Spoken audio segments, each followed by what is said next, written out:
Hi అండి. ఇది piping చేశాను శారీలోని క్లాత్ తోటే.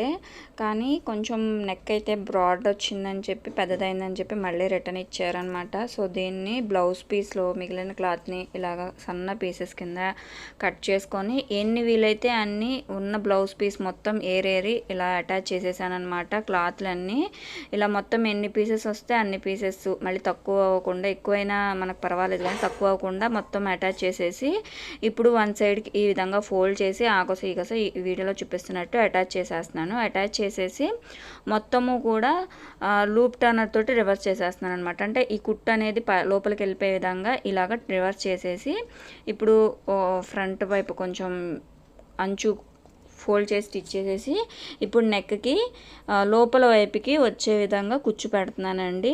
మీకు అర్థమవుతుంది అనుకుంటున్నాను. లోపల వైపుకి కుచ్చు వచ్చేలాగా ఇలాగ ఒక హాఫ్ ఇంచ్ మాత్రమే వచ్చే విధంగా పెడుతున్నాను అనమాట. ఇది కదలదండి, స్టిఫ్గానే ఉంది. ఎందుకంటే ఇక్కడ మనం డబల్ ఫోల్డ్ తోటి మనం క్లాత్ అనేది రెడీ చేసుకున్నాం కాబట్టి సింగిల్ లేయర్ కాదండి, ఇది డబల్ లేయర్ తోటి మనం లోపలికి మళ్ళీ ఇంకా క్లాత్ కూడా, ఖర్చు క్లాత్ కూడా వెళ్ళింది.